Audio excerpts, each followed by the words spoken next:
What it is, y'all? What's up? It's your boy Corrosive, and I'm back at it again. But what I'm here to talk to y'all about is basically, the new year, my plans for it with my channel, and what's going on in the new year. And if you don't know what we like to do around here, we like to do a bunch of different things. From playing video games to theoretical science to even talking about the government. It's all crazy around here, man. And I just want to say, before I get into what I want to get into, I want to thank everybody out there who's been doing their homework, releasing information, staying to what we put them in office for, to bring change to the United States. I want to say thank you for all their hard work so far, even though this is a thankless time right now. It's a crazy time right now. You guys got to realize 2026 started off with a scream, with a roar, whether it's the riots, or you're from the EU and you're trying to figure out why your country has changed on you so suddenly overnight. The 2026 has been an explosion of events, from small to the large, even, and some even just to distract you. What I'm basically, that isn't even what I'm here to talk about. What I'm basically here to talk about right now, my first topic is to talk about Trump and what he has done so far. I think he's done a great job, really. Doing what we need him to do, setting up the borderline defense, and gaining new territory. The main reason why this new territory is actually pretty hype for us is not only that it secures safety and perimeter, we could actually start focusing on accumulating power. Why is that important, you might ask? Well, they're saying, and they're going to keep saying, how AI and robots are super important, right? But the biggest pitfall in this demographic, in this field, is power, right? With more land, with more space, means more power, not just in defense. It means more power. And I know a lot of you are probably going to be asking yourselves, Corrosive, what are you talking about? How are we going to generate more power just by having more land? Well, in my mind, the answer is simple. We are already gaining more oil and gas from getting Venezuela under our purview, and we're helping them out too. I also think we should be adding, I think solar will also be a very good triangle of power if you think of oil, nuclear, and then solar as those three sources of power. You get the grid actually put on solar through the bigger portions of the day, and then if necessary you switch on to gas at night. You will actually be able to probably stack and accrue energy to where you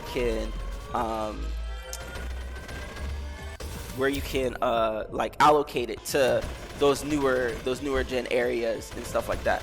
The only problem with this situation, some people who are in the space already know, is battery sources, battery supply. Obviously, if you follow the space and you're understanding the movement of silver is being moved in very large quantities to, I believe, China.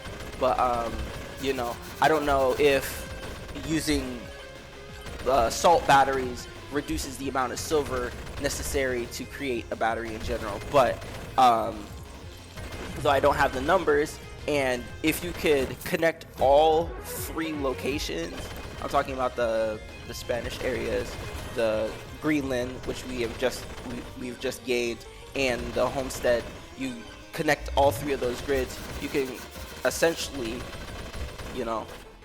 see how much power you can gain from all three areas, right? This is if we manage to keep the Spanish-speaking Americas on our side, right? But maybe if we can come to an understanding, we can keep the Spanish-speaking Americas on our side and permanently accrue energy from them and also support them at that same time. I'm not going to talk about the strategical advantages of why it was important for Trump to do this. It's very apparent if you understand strategy at all why it's important. We need to keep this perimeter secure, and also why we need to okay, so this is the hard part of the conversation, right? because everybody feels differently about the situation depending on who you are, how you live, and where you live, right? But I want to preface this conversation with, how do you guys feel about treachery? How do you guys feel about being betrayed, right? To me, the crux of it is there's a limit, right? You can betray me to the point of slowing my process. You can betray me to the point of, yeah, just simply that, slowing my process. But trying to defeat the process, trying to destroy the process is where I feel like it is unforgivable. In America right now, we are in such a pivotal point in our history because this is probably the first time in a long time we've had, a secure perimeter with sentient minds all coalescing on one topic. What's that topic? The Epstein files, right? Everybody's upset about pedophiles. I don't even know if I'm allowed to say that, but I'm going to use that word one time, and I'll try to use different words to describe the people. But yeah, we all feel certain ways about what the people in the Epstein files, right? We all want justice and change in whatever ways those people, the people who are focusing on it, want their change. Mainly getting the victims or the culprits of what happened and went down, right? In my mind, right, we need to focus not only on the perpetrators, but also make guidelines to where it's impossible for them to repeat that same process in our country. What does that mean? Just like how the left has made it possible for illegal migrants to vent into our country and make it able for them to vote in specific states, we as the nation are able to implement laws, so long as we all agree, and this is the big thing, we all have to agree on it, to prevent these specific things from happening again, right? And I understand you're gonna ask, Corrosive, what are you fucking talking about? How do we even fucking do that shit? Well, first off, we start off at the left. If you guys take a step back and you think 2025, all of the stuff that is happening in 2026 was because the people in the leadership in 2025 said, okay, I'm gonna write specific laws to where this shit will happen. It will guarantee happen. There is no stopping it. There was a lapse in their judgment, and maybe they got called out on their shit to where their plan was prevented to some extent. Okay? But if their plan was to succeed in its full totality, who is to say that America wouldn't have been the next France? You know what I'm saying? With their issues. If you know, you know. You know what I'm saying? I'm not going to go into it because it involves using words I can't use on the internet. But I digress, right? I feel like these things are necessary for us if we're to think of us as a nation in the long term. Why do I say this? Because it has been very clear for a long time that our country has gaps in, like, for instance, education. If you want to call the drug crisis an issue, why are these things so important? It's because we're not using our seedlings for the right processes. We're not using them to help advance our country in ways to where we are leading the pack again. You know what I mean? I also think that at this point, the opposition is showing their hand in such a blatant way. Like you're having people who are in offices of power or trying to gain offices of power that have different allegiances to other places. And how can you say those allegiances are good for us as a country, the U.S. country, if they're talking about another place and doing it for another place? You know what I mean? It doesn't make sense for them to even be in power. And this is why I also agree that, or I also think that the laws we make must be specifically for, like, preventing people that aren't on our side from getting power. Because again, if you think of the last administration, what is the point in inventing a bunch of illegal migrants and letting them vote if you can't win over your own people? It's very on the nose at that point. You can't hide the fact that you don't know your people and you can't win them over. So you're gonna sell a story to another group of people in hopes to gain favor, right? This is very, very, very clear. All I can say is at this point, I think it's time to prune the tree. It is very necessary in my mind for us, especially now being at the pivotal point. We could. I think I said it before. We're in a chrysalis state. We're still in that state now. We have effectively made the cocoon. The cocoon is effectively made. We now just have to get rid of blight to be able to improve ourselves for the next generation.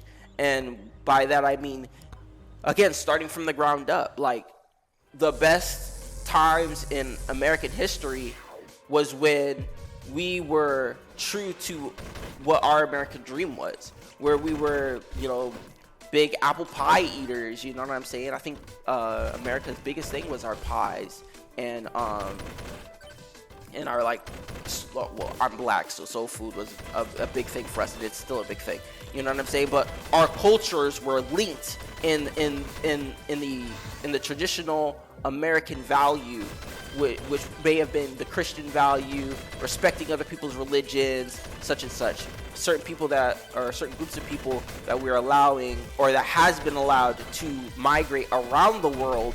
It's not just in America, it's around the world. It's specific groups of people causing problems and issues.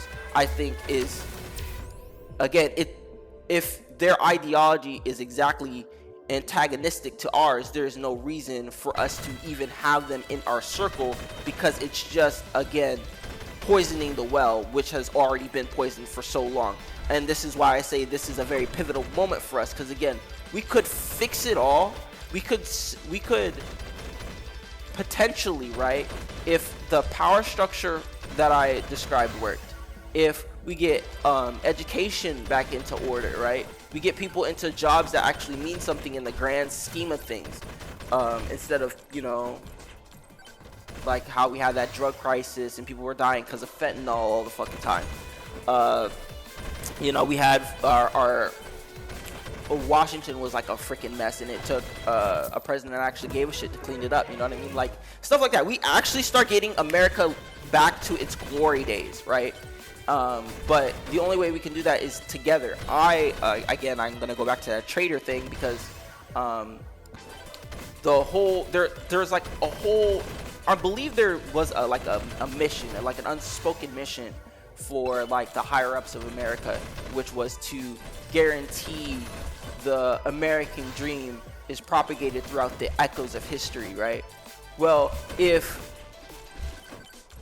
the last administration's plan had effectively worked, the American dream would have died, not in a scream, not in a shout, but in silence.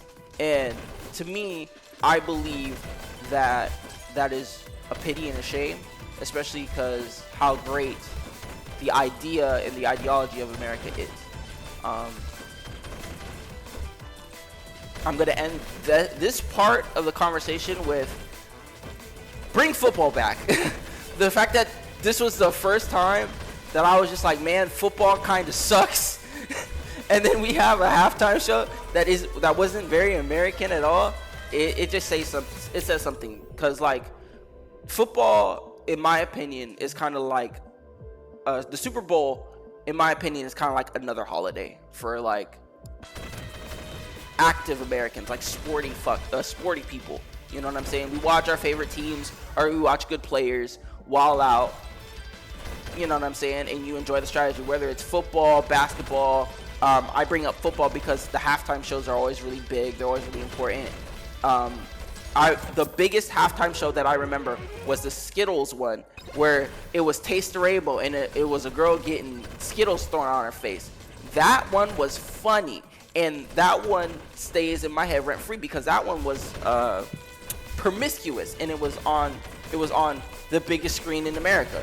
Like, who the fuck is gonna forget that? Some people are gonna remember the artist. For me, I remember the funny commercials. Why? Because it was fucking funny. No one's gonna recreate that. It's almost like Tropic Thunder. No one's gonna recreate that joke. You know what I'm saying? And only Americans are gonna let that shit fly. Why? Because it's funny. You know what I'm saying? Anyway, off the whole government thing. There's some other people who have done a lot of great homework. What I mean is Elon Musk. He had dropped the flying car, right? And the way I see it, it actually is very similar to something that I saw in my mind when I was really I'm still into planes and all that shit. But when I was talking about flying cars before, and you know, getting to that pathway, the one that he had dropped recently was actually very similar to the mock ideas that I had in my mind, right? The only difference is, and I'm pretty sure he's already on top of this, is that depending on the propulsion of the car, it looks very, very synonymous to giant fans, even though I haven't seen the bottom of it. You can easily slap a solar panel on top of it, depending on how good you can generate energy from the solar panel. And this was a question that I wanted to ask Elon for like ever and a half. Is there a way for you to increase the power you get if you can increase the amount of light that the panel is able to absorb? Are there ways to increase the amount of like focused light in the solar panel? Is there a way to do that? Like, if I put a magnifying glass over a specific portion of the solar panel, will that solar panel with the magnified light be able to gain more energy than it would with just ambient light? And then this was another curious question of mine, is that how well or how much more advanced do you have to create solar panels to where you can start siphoning the ambient light in the dark? Because though it's minuscule, right, you know, the moon generates its own light source, right? So I don't know how well advanced you'd have to be able to generate energy from like ambient light that's not like as strong as like the light from the sun. But you know, it's food for thought. But anyway, you stick the solar panel on top of the flying car, right, and you'll be able to generate more power and maybe use less of what it's originally on, whether it's gas or like alcohol. I don't know, whatever you get the engine started with. But there was also a third method that I wanted to bring up, and it basically uses the free rotation of the propeller blade that you're already generating anyway, you know, to create lift. But you know, I don't want to give that one away, but yeah, Elon, if you can figure out what I'm talking about, definitely look into it. And if you are having problems, you can easily hit up my line. To me, in my mind, it seems very simple, but it's very complicated. You have to use, I think, like 3 different like established ideas to potentially generate yield. My only question is, how do you keep the propeller, how do you want to move the propeller blade in the way to where it generates its energy? Like, I was thinking it's like kind of like free rotation, where when you start it up, okay, it'll start moving like as fast as you need it to go to create lift and draft. But when you turn it off, right, it kind of just doesn't stop. It can just freely keep rotating and kind of like generate energy. You know what I'm saying? And you're gonna ask me where I got this concept from. Well, the Earth basically what I was saying was the Earth does generate its own form of electricity as it rotates through like its own like natural processes. It generates its own electricity, its own electrical current and stuff like that. So where I'm basically just trying to recreate that, but in a circle and not a sphere, right? That's my general concept of it. yeah, I'm just curious on if Elon already knows this and if this is what he's trying to pursue. I think three-stage form of power is is um is pretty big.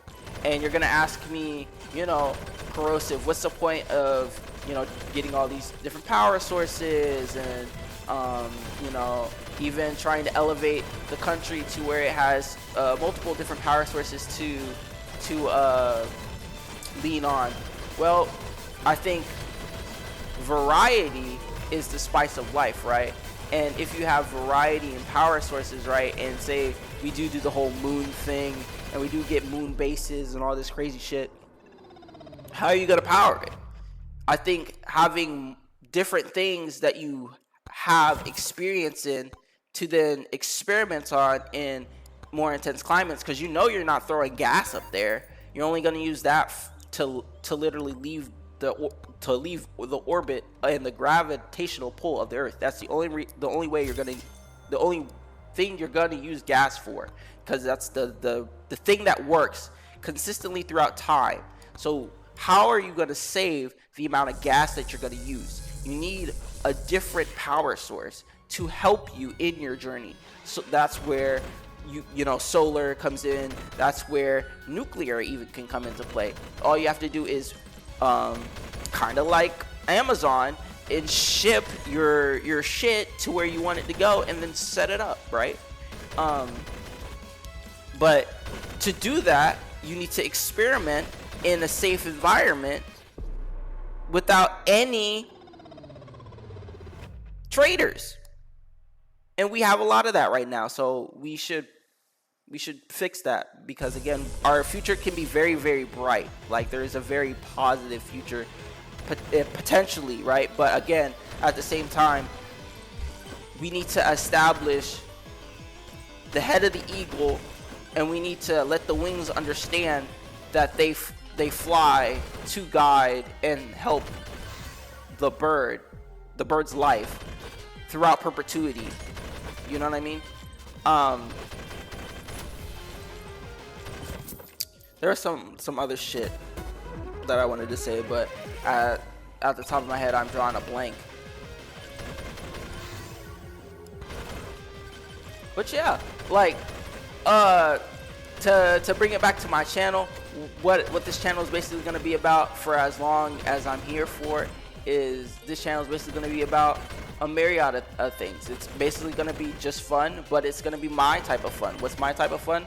I like fucking playing video games. I like advanced topics, and I like science. Lots of fucking science. So if I find any fun topics to talk about, I always do these kinds of, I don't know if you would call these pseudo-educational or just straight up crazy conversations, and see what, the world thinks, if anyone is even thinking like this, But yeah, I find I'm actually kind of really excited too, because now that I'm back, I'm able to play all these games that I've missed, and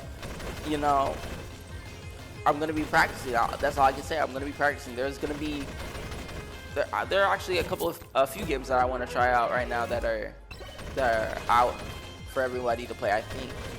But most of them are shooters, and I gotta get a better headset. So who knows? All I can say is, so long as everybody kind of like agrees on something or agrees on the same thing, I feel like the future's pretty bright. It's looking up, so long as we keep moving forward. But I think it is time for us to hit the gas a little bit. I feel like the minds of us right now, we're limiting ourselves when we should be freeing ourselves to be limitless. I think that is the goal for us. I think we should be limitless. But yeah, I've been Corrosive, and this has been a quick dose of the new year. Thank you. Have a great day. All right, y'all. I just wanted to add this in. Just 1 second. I do agree that we should implement a leadership structure to where we create leaders that will permanently always see America first. I think that we should do that for all political candidates, anybody who wants to hold any sort of power in our country. I think it's just really important, especially for long term, especially it'll guarantee less traitors. It might guarantee radical leader, but that radical leader will have America first. That's for sure. But anyway, y'all have a blessed one.